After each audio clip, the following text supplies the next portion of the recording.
1, 2, 3, 4.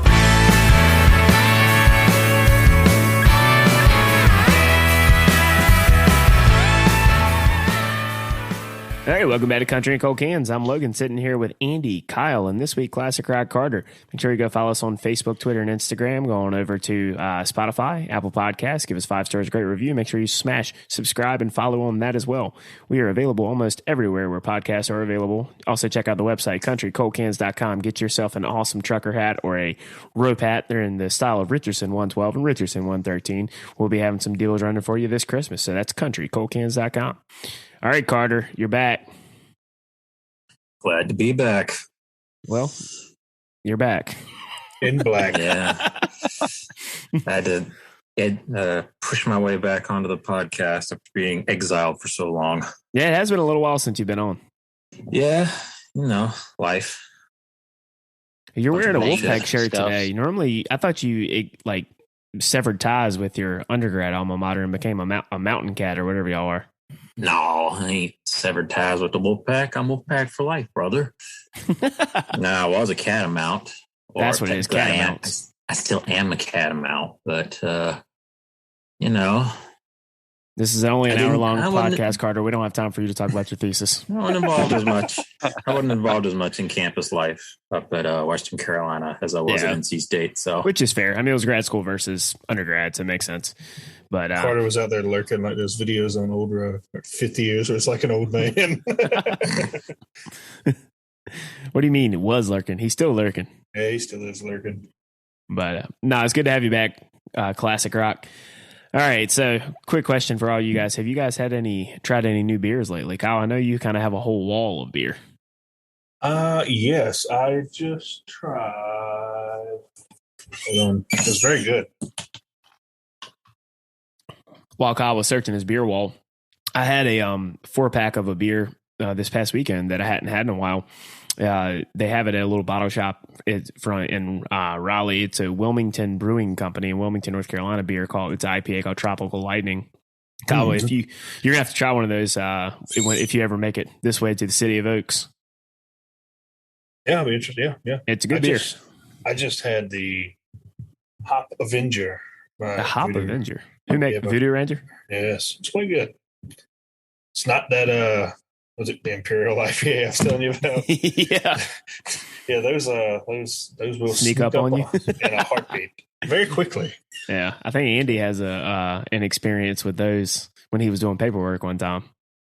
Yep. They'll make you not do math in a hurry. Basic Yep. math. They almost made me not be able to cook food on a grill. So that was caught up to Plus me. 2 equals I need to stop. 2 + 2 = I need another beer. Mine was, are those coals gray or still black? Can't tell. Wait, it's not even on fire. Yeah. It's not even lit anymore. This is a gas grill. I was stumbled on in the house. Hey, I'm quite drunk, and I don't know what happened. So, Now, the real question is, I wonder who is, I know that Carter doesn't drink beer. So the real question is, Kyle, do you think has had a taste of an alcoholic beverage more recently? Classic Rock Carter or Andy? That's a good question, because honestly, back in the day, it would have easily been Andy. These days, not so much. well, I know I did make Carter drink that one beer last time he was at my house, so I'm going with wow. Carter. I'm going with Carter. yeah, that was the last time I drank something. So I told him Wait, he. was You weren't that there, after Andy. James wedding? No, you weren't no, there. last time? Oh, not This the was- time before? This was probably around Thanksgiving, wasn't it? Yeah, so Carter has uh, gotten you beat, Carter. Andy. Carter. He didn't drink the whole thing, but he did take a sip. yeah, it was whatever that pumpkin beer was we reviewed for the podcast. I was Yeah, there they- for that. That was like, No, this Way wasn't back. Was it the pumpkin beer? that thing was terrible. Yeah, it was horrendous. Carter, was that the time Andy was there or the time he was not there? I was Andy there was. for that. Andy, I don't remember any other one. I don't remember any other one Oh, so it looks like y'all might be tied. after Then. Andy Yeah, was he there. It might might be be tied. tied. Might be tied. Yeah. Me and Carter both poured it down the drain. That It thing was- was terrible. It was really bad. It wasn't good. But yeah, anyways. All right, so I was watching Yellowstone last night. Not going to give anything away because I know Kyle hasn't. He's much further behind than me and Andy are. But they did open the show. It seems like Tim McGraw has re-recorded his 2001 hit, "The Cowboy in Me." And when he kind of that was coming. it's I saw it lit. on Spotify. Yeah, I saw it too. I listened to it beforehand, but I didn't know they were going to open the show with it. But it was a much more stripped back, less slick kind of version of the original song. Andy, you said you had some thoughts on it, so. In the show, I really wish they didn't play the entire song. It was, I didn't think it was that great of a redo. Thought the first version was a lot better, and there was absolutely no need to waste, I'm assuming, about 3 minutes and 29 seconds of my life listening to that show or listening to that song to start the show. I will say that I do prefer the original version better too. I don't think I'm as harsh on the new one as you are. It's much more stripped back and like acoustic sounding than the other one was a lot slicker, and it sounded much more 2001 mainstream country. But it was a banger of a song. I mean, for that matter, look, late 90s to early 2000s, Tim McGraw had some bangers. He was almost can't miss. Yeah, back then he was like mostly really good. I mean, a lot of it was kind of like adult contemporary-ish style country music, but it was still some good. I mean, this was pre Truck Yeah, Tim McGraw, and Looking for That Girl. So those are two swings and misses. Oh dear. Yeah. Carter remembers Looking for That Girl. Oh God, that's a terrible song. Yeah, I thought it was fine. I mean, I haven't watched Yellowstone, but I did listen to it when it popped up in my feed. And it's hard to beat the original. So, I mean, it's just. Yeah, I mean, it's like we all are like this with a lot of the songs we listen to, though. When somebody either redoes something or somebody covers it, it's typically the one you hear first is the one you kind of latch on to. So, but it wasn't bad. I feel like they only did it for the show too. Is the only reason. 100% they did. I think it's even on Spotify. It's called like the Yellowstone version, isn't it? I thought it was kind of unnecessary. Yeah, but like I said, that was a good song. Looking for That Girl and Truck Yeah were awful songs. So that kind of leads us into this first. We're over the next couple weeks, we're going to be doling out some Country and Cold Cans accolades, awards, if you will. Some good, some bad. We're only doing 2 this week. So this week we're going to be doing a worst song of the year, in our opinion, and our favorite album of the year. And this is all kind of like collab picks. We may all have one honorable mention personally each, but we've all kind of like put it to a vote. And by we, I don't mean Classic Rock Carter because it's not classic rock, but the rest of me, Andy, and Kyle all kind of like collabed on this for our favorite album of the year and what we consider to be the worst song of the year.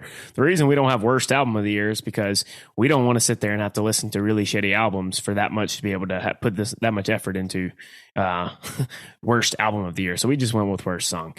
All right. The worst song of the year. Let's start with that. And this is a god-awful song. And if you have been alive and breathing and you have access to the internet or television, there's no way that you have not heard this song yet.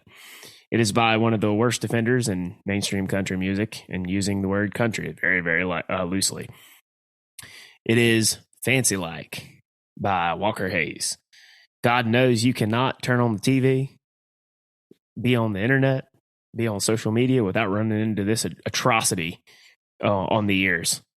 So open up the floor if anybody has any thoughts, because we do have a little special treat with Classic Rock Carter here. We're bringing back our favorite Classic Rock Carter segment where he deadpan reads some lyrics to shitty pop country songs. And I think we should start with the dramatic reading. Start with the reading? I think we should start with it. Here, do it. All right. Are we starting from the beginning? Oh, yes. Oh, that's the only place to start. From the Right, A. we start from the beginning. Just so everyone knows, this is Fancy Like by Classic Rock Carter. Or actually, Fancy Like by Walker Hayes in the stylings of Classic Rock Carter. A. My girl is banging. She's so low maintenance. Don't need no champagne poppin' entertainment. Take her to Wendy's. Can't keep her off me. She want to dip me like them fries in her Frosty. Which, by the way, is disgusting. And whoever does that, that's a defacement in the face of God. Wait, what is disgusting? Dipping a fry in a Frosty or him Yes. dipping himself in her? Yeah. Both. Carter, just curious, what do you think that means? dipping himself in her Frosty. Please expand upon that, Classic Rock. Well, judging by my understanding of the human anatomy, it probably means that she wants his penis in her vagina. Okay. Interesting. Yes. But that's just my understanding of it. It could mean something entirely different. I'm not hip with the kids. Carter's like, follow the science. Follow the science. No, let's continue. But every now and then, when I get paid, I gotta spoil my baby with an upgrade. A.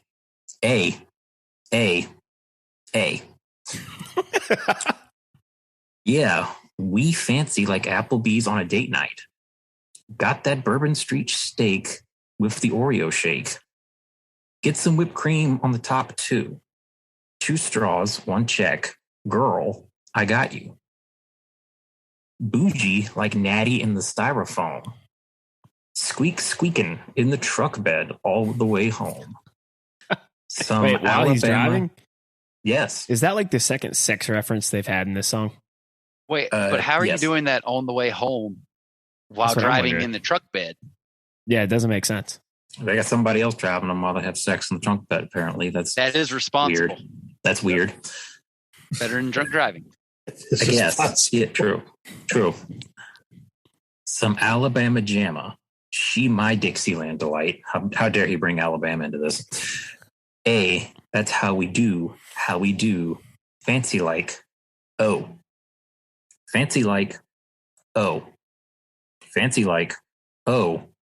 Fancy like, oh. Fancy like, oh. At first it was A, now it's O. Now it's oh. Are we going to get the other vowels? Let's find out.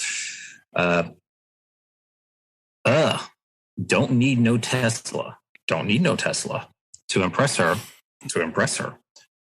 My girl is happy rolling on a Vespa. There she go. All right, now question here. How many rednecks have Vespas? I don't even know what a Vespa is. I don't It's know. it's an electric scooter. Yeah, that's what I thought it was. So is this like, he's not only talking about repping Wendy's and Applebee's, but now he's talking about Teslas and Vespas. Also, what kind of, I'm just trying to figure out, what does he consider low maintenance and like the common person? I don't know many people that have Vespas that aren't rich people. Is he so out of touch that he thinks everybody has Vespas? Yeah. That's a question for another time. Don't need no mansion. Ooh. To get romancing. Woo. She's super fine. Double wide. Slow dancing. Did he just call this girl fat? That's what I was thinking. I really don't appreciate the degradation of women in the song. I know. Very It's objectifying. ridiculous. It is. Yes. I can't believe it. This is 2021, gentlemen. You know, if you really wanted to have a song about having like about how awesome your girl is and how she's doesn't have to be super fancy and not be bougie, they already had a really good song, and it's called Queen of My Double Wide. So this song's awful. Queen of My Double Wide's fantastic. Yeah. All right. That's the chorus again. And then we go into the last lines, which are, my new clean blue jeans without the holes in them. Country kisses on my lips without skull in them. Yeah, she probably gonna be keeping some Victoria's Secrets. Maybe a little Maybelline, but she don't need it. In the kitchen, light radio slows down. That's barely even English. Boxed wine and her updo goes down. Her what now? Her updo, where she puts her hair up. Oh, okay. She puts her hair down when they have sex. Yippee-ki-yay. Anyway, and then it's back to the course again. Maybe I think we know why. I don't think she wants to look at him. No, apparently he doesn't. I was thinking it was more of a she, but okay. But and then it's back to the chorus again. Hold on, give us the chorus one more time, and then let's finish it out there, because this is just nonsense. Yeah, we fancy like Applebee's on a date night. We That's fancy right. like Applebee's. I hate that this song Bourbon so much, Street man. It's shake stuck in my with head. the Oreo shake. Get some whipped cream on the top too. Gotta add that whipped cream. Yes, that's on the lyrics here. 2 straws, 1 check. Girl, I got you. Bougie like Natty in the styrofoam. Styrofoam. Squeak squeaking in the truck bed all the way home. All the way home. Some Alabama jamma. She my Dixieland delight. Hey, that's how we do. How we do. Fancy like. And then I'd assume there's some oohs at the end of that there. You know what the problem with this song is? One, it's just awful. Everybody knows that. But 2, it literally is not a song. It's a jingle. It's a jingle that was sent to country radio and suddenly became a big hit. And then now it's all over the Applebee's commercial. It reminds me very much of this is very something that a lot of rock and a lot of modern pop songs have done for decades now, and they make a song solely to be used in commercials. Like Imagine Dragons whole career. Imagine Dragons is very good at it. A lot of other like rock bands that you see today are really good at it. They just like make Pink it Floyd generic. back in the day, right? Yeah, Pink Floyd was all over the commercials back in the 60s and 70s. But Carter's favorite band, for reference to our listeners. One of. But it's just a nonsense song. You can tell he made this like with the intention of, I know I'm gonna get that Applebee's sponsorship. Right. Why So that would leaves Applebee's want to pick this up? It's basically talking about how trashy Applebee's is. Because they don't have to mention that. At least they're self-aware. if you, All they, if all you they got to play- do. All they got to do is take those first 4 lines from the chorus and Yeah, you play just- those over and over and over again, and they're good. You just cut it at fancy like Applebee's on a date night. You just spin it. So I mean, go ahead. I was going to say, does this song now take the mantle, so to speak? Does it now qualify as a sellout song? Oh, absolutely. He was a sellout before this, but Yeah, I know, but does this one take the cake? This song is just is about as authentic as Brian Kelly's accent when he went down to Baton Rouge and got My introduced to family. LSU. He's like, my family. I was just waiting for him to be like, I do declare. Now we do have to also take into account the main driving factor of why this song got so big. The thing that we as 27, 28-year-olds don't understand. TikTok. TikTok's awful. Yeah, I don't get it. Does it have a dance with it? Yeah. Yes, he made a dance for it. Made a And dance for multiple it. other people And that do a like dance boosted the for it. streaming numbers because apparently like TikTok numbers get counted in streams. And it just became a huge viral sensation to the point that they made Applebee's made a commercial of people sending in their TikTok dances of doing the Walker Hayes fancy like dance. And like we were, I was telling the guys earlier, a good friend of ours put it on a Snapchat and I roasted him for it the other night. Oh, thank goodness. Him and his girlfriend were at Applebee's and he took the opportunity to say, we fancy like, and I was just like, come on, man, you're better than that. Is it like an age thing? Like if everybody thinks of this song and thinks TikTok, when I hear this song, I think Reese Bobby getting thrown out of an Applebee's in Talladega Nights. Well, Look, Applebee's sucks to begin with. Like, and then this song is just representative of Applebee's. Applebee's is an awful establishment. They do have dollar margaritas occasionally. No, which is the a- LITs, they're not real. We went there. Me and my coworkers went there for my 26th birthday, and drank like 7 apiece. Right? My boss says, "Yeah, I'll pay for them." So we all get there. We drink like 7 apiece. Nothing but a stomach ache waiting to happen because all the sugar, no alcohol in it. You said that like a conspiracy theorist on Joe Rogan. They ain't real. Yeah, this is because they're not. These LITs are not real, man. Turning the frogs gay.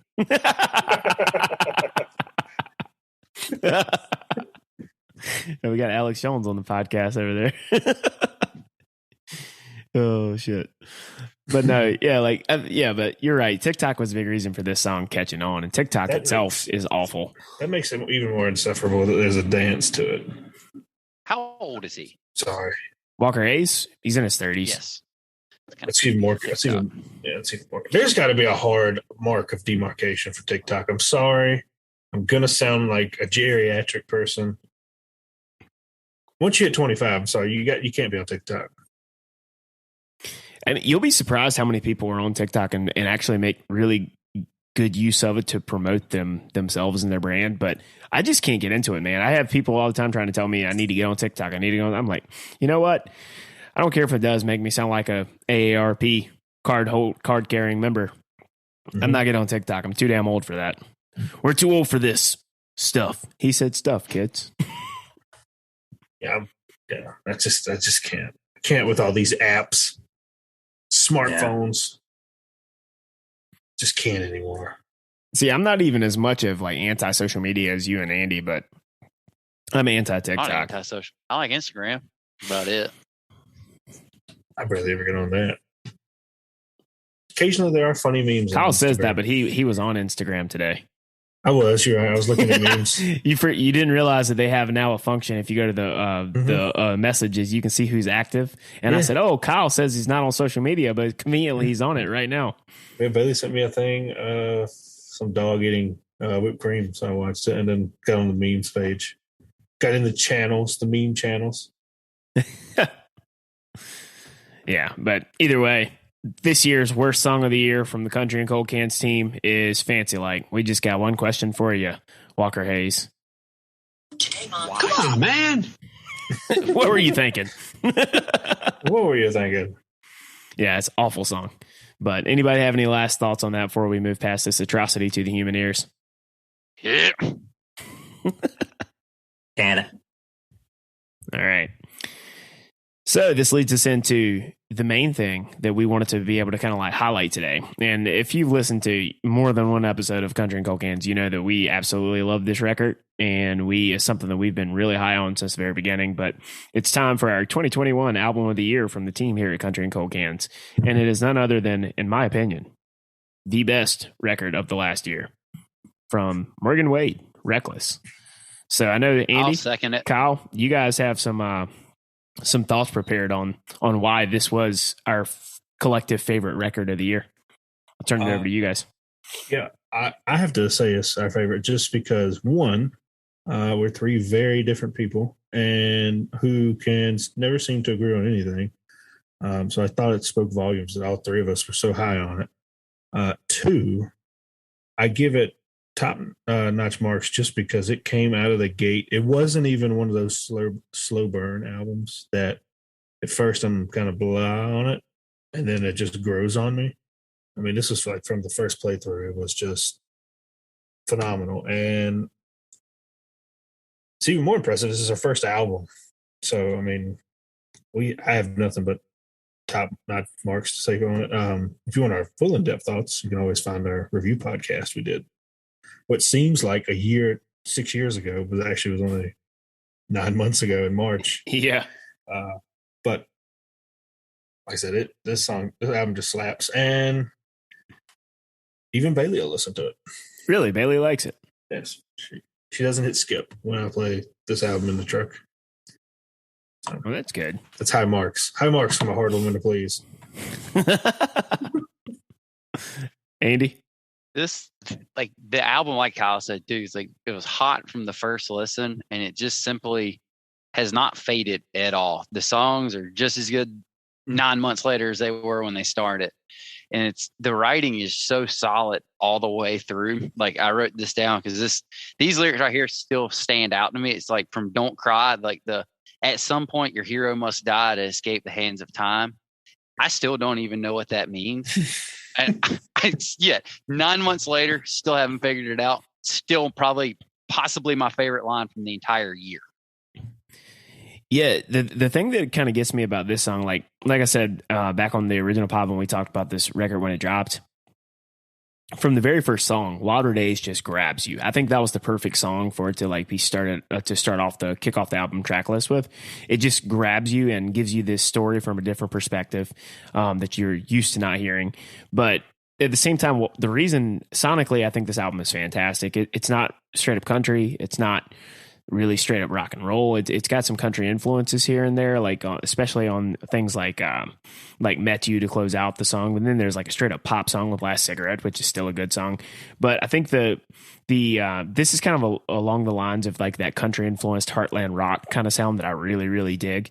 And one of the things that I really think that why this song kind of stood the test of time throughout the year and why it kind of became my wire to wire favorite. It's like being in basketball and you start off the season ranked number one and finish the year ranked number one. They went wire to wire. That's what this record was for me, because early on, I had a couple of songs that I really, really liked at first, like Wilder Days, obviously. Don't Cry and Other Side were some early favorites. But the more you listen to the song, the more you develop an appreciation for the other songs, and then your favorites even kind of change a little bit. I used to not always get or dig Matches and Metaphors as much, but lately that's been the one that I've played the most. It's just like throughout the year, my favorite song on the album has changed so much, and that just speaks to the overall quality from track 1 through track 10 that this album carries. And like Andy said, to his point about like the songwriting holds up, man. And it's like she's able to tell good stories within the song. It's not just like, fancy like Applebee's on a date night. I mean, she's not just listing off things to try to get onto an Applebee's commercial for the TikTokers. But this song, this record carries a lot of weight, and it was actually named the Rolling Stone #1 album of 2021 for country music. So it's pretty cool, man. Like I implore everyone. I'm sure if you're listening to this, you've definitely have listened to Morgan Wade by now. But if you haven't, get on that, because I'm very excited to see where her career is going to go. She's like signed to a major label now. They sent Wilder Days to radio. I'm interested to see like what kind of impact that's going to have there. If we can start getting people like Morgan Wade and Tyler Childers played alongside the Walker Hayes, I count that as a massive win. I'm not ever somebody that wants to try to eliminate pop country, right? Because pop country has always been there. It always will be there. I like it when there's better pop country, because there are some guys out there and females out there that I like their music, even though it leans a little bit into the pop country world. But as long as there's space for everyone, and the Morgan Wades get played alongside the Walker Hayeses, I count that as a win. And I think that's the whole point of what a lot of us are seeking to try to get out of pushing this kind of music and trying to get the awareness out there that better music does exist. Mm-hmm. It's like one of those, like, the pop country. It's unfortunate, but it's like college sports.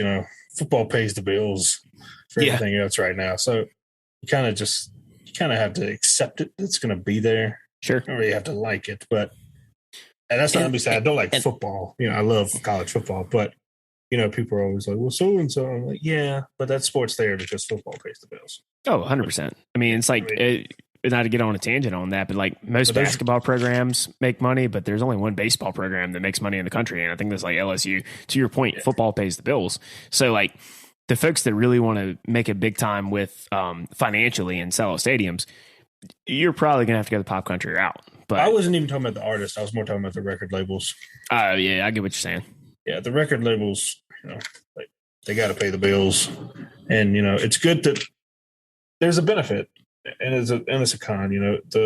They put out people like Walker Hayes, but they then use that money to sign people who make real good music. Hopefully they just don't. Hopefully, yeah, you're right. Yeah, like I said, there's always a con to everything. It's just one of those necessary evils you have to deal with, unfortunately. No, for sure. I mean, was there a song that so for you two that have listened to it, was your early favorites, did they remain your favorites, or did it kind of shift around? Because I'm interested to see what you guys have to think about that.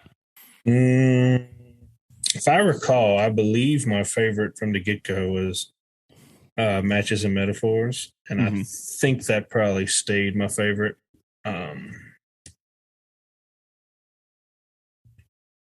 Yeah, I'd probably say that was probably my favorite. It's the one I always just went back to. It's the one I always started the album with when I was listening through it. Yeah. If I had to pick a secondary, it might be Other Side. I really vibe with that song too. But I would say Last Cigarette, I really did like the way that sounds. I still do, obviously. It's no different. The way that song sounded, I really dug that. And Matches and Metaphors was another one that was pretty heavy on right out the gate. But Don't Cry is probably my favorite now. Yeah. Just the writing of that. I don't know if it necessarily grew on me, but I got more intrigued the more I listened to it because I still don't entirely even understand what parts of that song are about. Yeah. And it still intrigues me. I don't know. It keeps bringing me back. That aspect of it keeps bringing me back for 9 months. Yeah. It's funny. Like, I wish everyone could see. I knew Andy was going to bring up Last Cigarette, and I'm a big fan of that song too. But it's really funny when you see truck driver Andy sitting over there and that song's playing. He starts dancing. He's like, ooh, ooh, ooh. I mean, it's a vibe. It really is. Like, I don't blame about you. I don't blame you because the song's a jam. I would tell you, if I see her live, I will be eyes closed, hand in the air for that song. Andy's like, man, I ain't white even girl be- wasted tonight. I ain't even gonna be ashamed about it. That song sounds good. You I have love your her phone voice, with your too. flashlight We haven't on? mentioned that yet. Mhm. Oh hell yeah. Yeah. I'll bring a lighter for that. Andy's like, I'll even smoke a cigarette. I can't say. I mean, that song's a banger. This whole album's just so good. It really is. You know what? There I'll isn't- start smoking. This is like one of the few albums that comes out with there isn't a skip on the album. It's very few albums that I've ever listened to that I can honestly say that about. Turnpike is probably one of the only bands that I can say that doesn't have really a single skip for me. But even some of my favorite albums still have songs that I skip. And The debut Dixie Chicks album is that way for me. Yeah. Unabashedly, no shame. Oh no, it's a good record. Dixie Chicks used to be really, really good. I think that debut album had 4 number ones on it, which Yeah. is absurd. Yeah, they sold a lot of records back then. Yeah. It's But probably the only other album I can think of that's like that. yeah, but that's this year's Country and Cold Cans album of the year is Reckless by Morgan Wade. So I know that we've all got a little bit of, honorable mentions of something that was a favorite of ours that I'm going to throw it over to Kyle first. Carter, if you've got something that it was a record you really enjoyed or even just a song you really enjoyed, because I know you weren't prepared for this aspect of the show, but I'll throw it over to you in the rounds here of discussion. But Kyle, if you have an honorable mention you want to talk about that for you personally was one of your favorite records of the year. Yeah, mine goes to Austin Meade, Black Sheep. It has some skips on it, I will say that, but it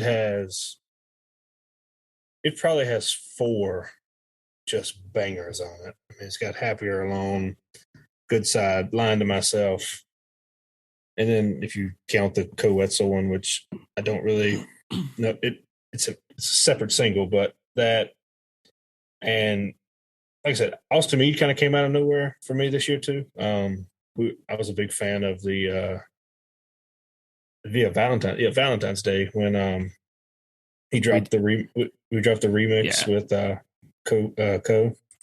So, and I really vibe with Good Side because I've told D-Berry this in private. I kind of it's a personal flaw. I kind of am skeptical of some people's mental health things, which is but that song kind of changed my thought process on it a little bit. I think like I said, it sounds really bad to say, but I think some people use it as a crutch, and that the song "Good Side" really kind of changed my perspective on that. Now some people deal with certain things, so I take that as a Personal growth. Yeah, and I take that. I give almost all that credit to that one song. So I think that certainly counts for something. Testament to good music when it forces you to think about something and possibly causes you to either grow or change your mind about something that you might think you might not have always gotten right. So yeah. So I for that reason alone, I mean, that not many songs change my opinions on things. So well done, Austin Meade. All right, so Andy, what about you? Do you have a personal honorable mention? Yeah. I'll back up Kyle's on this one as well on Black Sheep. It's I would be surprised if Logan doesn't concur on this because it is sad boy rock and roll. Yeah. It's hard to not like some sad boy rock and roll. But I'll have to, if we're doing personal favorites, this one is such a giant shock to me, but I can't do a personal favorite and not mention Dangerous. I would have been,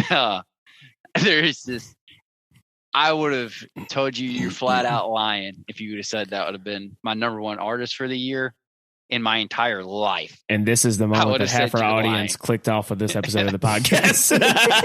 No, they haven't gotten to my options yet. That's when they'll click off. Hey, but he's number one streamed, number one album, just number one, but also number one on my, I was going to say number one in my heart, but we're not going to say that. That's not what I was looking for. Number one on my, Spotify rap. Didn't see that coming. Yeah, because I remember when the album first came out. Oh yeah, you liked about a quarter to half of it, and then you kind of like kept listening to it. You kind of kept listening to it, and then you started texting. You were like, some of these songs are kind of growing on me. Some of they're not that bad. And then by the end of the year, you were just like, I really liked that album a lot. But yeah, Carter, this better be 20 years old, or you're fired. It can't be 20 years old if it's song album of the year. It can't be classic rock if it's less than 20. That's true. Some people it's 25, and I subscribe to that theory. But anyway, song of the year. This year I kind of got a little bit more into. There's a few songs on here that are from within the past 10 years. Lately, I've been getting a little bit more into 90s rock. Kind of have to. It's considered classic rock now. But honestly, and Logan's seeing this one coming from a mile away. Song of the year is probably The Highway Kind by Josh Abbott Band. That surprised me when I saw that. Logan introduced me to the song a few months ago. It's one of those songs that even though I'm not too much of a country guy, it's got a very Eagles-like flair to it. It reminds me a lot of, say, Peaceful, Easy Feeling, some of that style of Eagles. Never gets skipped when I'm playing my liked songs on Spotify. So it ended up at the top of my Wrapped as well. Album of the year, I've also mentioned on multiple episodes at this point. It's still The Offspring, Let the Bad Times Roll. Great album to go with the times we're in. The Offspring is just one of those bands that you just listen to when you're just in a fuck you kind of mood. You just want to listen to some harder rock and just kind of drive a little faster than the speed limit while rocking out. Carter's like, woo, 56. It's amazing that this band, even after their heyday of the mid to late 90s, has still essentially kept their same sound. For most of these songs, a lot of these hit most of their high points. Some of them are a little more out there, like We Never Have Sex Anymore being a little bit more swingy to it. But honestly, great album. There's a few on here I probably don't listen to all the time. Like I don't really care about their cover of In the Hall of the Mountain King, but whatever. That's probably for some people, but a lot of bangers on that one. So what you're saying, Carter, is it was pretty fly for a white guy? It was pretty fly for a white guy. I'm assuming that's one of their songs. That's one of their classic songs, okay. Yes. Yeah. That's probably one of their most popular. Yeah, can't say I've really ever listened to any of their music. I would be shocked if you've never heard that song. I'm sure I've heard it. I'm saying like I haven't ever gone out of my way to listen to any of their music. I'll have to give it a shot though. They're worth it. Yeah. So my honorable mention, because I'm keeping it within like the country roots kind of world. I have some stuff in the pop world that I really, really like this year, but in the country kind of roots kind of world that I tend to listen to the majority of that type of music. My honorable mention personally is Ashlyn Craft's Traveling Kind. Came out in I think October. She's on Big Loud Records, so it's like it's a mainstream label, but it's like an independent mainstream label, if that makes sense. But fantastic album. I think the songwriting's really good, especially when graded within the confines of it being a mainstream release. But song I like Leaving You Again and Make It Past Georgia are songs that just keep popping up that I keep going back to from that album. It has I love her in the same way that I like about Morgan Wade. I love her voice because Ashlyn Craft has kind of like this raspiness to her voice, especially when her pitch picks up. And she just has this rasp in her voice that I always have found very appealing in a lot of woman singers' voices. But it's definitely one that I think is it's worth checking out if you're a independent artist who doesn't like to give, or independent fan who doesn't like to give mainstream stuff a chance. This is one that I think could bridge the divide for a lot of people. So definitely check out Traveling Con by Ashlyn Craft, because that's my honorable mention for my personal list of favorite records for the year. Also a banger album. Very much so. But all right. Well, do you guys have any other thoughts on any other things that would be worth mentioning, or even Morgan Wade's Reckless? Carter, what are you buying us for Christmas this year? Not a damn thing. Yeah. Same as last year. Yeah. I'm And the year consistent. before. All right. Well, Well, Carter, when we're all home for Christmas back in our hometown, we'll have to go down to the Rennick Rapids studio, aka Kyle's basement, cut a pod while we're all in town. mm-hmm. I'm down for that. Yeah, we'll try to come up with some stuff that you know a little bit more about this time, and I won't call you 10 minutes before we record, but we just were like, fair. this opportunity to have you read Fancy Like was just too good. So That's fair. but Hey, my girl, she banging. yeah, a. Truck bed squeaking. Or whatever it was. Truck bed squeaking all the way home. All the way home. The wheels on the bus go round and round. You could almost say this was a Chase Rice song. Oh, I think it was worse than Ready Set Roll. Yeah, that was pretty Yeah. bad. Yeah. But one last thought before we close things out. I just watched the Sunday Conversation with Caleb Presley from Barstool. Hilarious. with Yeah, Chase he Rice.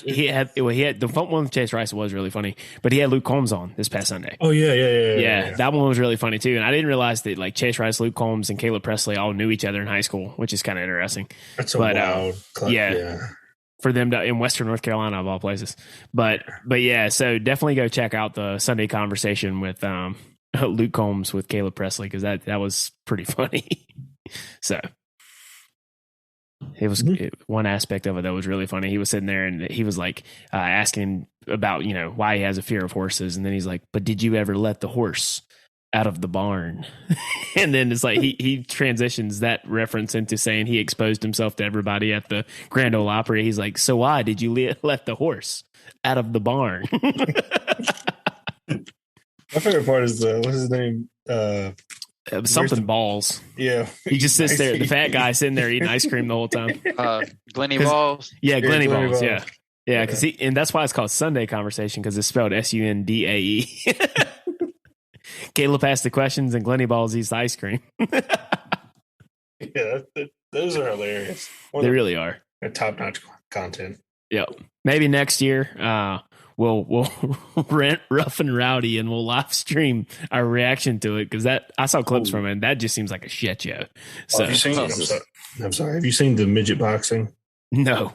Oh my God! It's D-Barry, just to sit down and hold your stomach, because Yikes. you will. No, you'll laugh so hard. Oh, it'll okay. make your stomach hurt. I was crying laughing when I was watching it. I thought that maybe you were going to say they were punching each other in the Glenny Balls and it was going to make me feel sick to my stomach. Oh no! Between them two fighting and Portnoy commentating. Oh my goodness! Is that Portnoy and from Big Rough Cat and cracked me Rowdy up. too? Yeah. To me, every time I've heard of Rough and Rowdy, I don't see how this is even legal to have. I don't know how to do it, but they do it, and it's just they just get random people from across the country fight each other. Yeah. Don't they always do it in Yeah. like West Virginia all the time too? I don't know where they do it. They've but had I more than one in West Virginia, the trashiest place you could ever have it. Yeah, I think that's where they get half of the contestants. It's hilarious because these dudes are just like normal guys. They go out there and then just start beating the shit out of each other. And Yeah. then like they do post-match interviews like it's WWE. But Carter, imagine ECW back in the day, but way, way more profane. So CZW. It's about like the guy was just like, F you, man, F your family. He goes, I'm going to F your wife. She's going to suck my balls. It's like stuff like that. And I'm just like, Lord have mercy. I was like, this would make Paul Heyman blush. Yeah, it's just top notch. Yeah, so good. Please watch the midget fight. All right, I'll check that out. But yeah, so close things out. This year's Country Cold Cans album of the year is Morgan Wade's Reckless, and our worst song of the year is that a monstrosity of a shit song, Fancy Like by Walker Hayes. Well, for this episode of Country and Cold Cans, I'm Logan, sitting here with Andy, Kyle, and Classic Rock Carter. We will see you next time. 1, 2, 3, 4.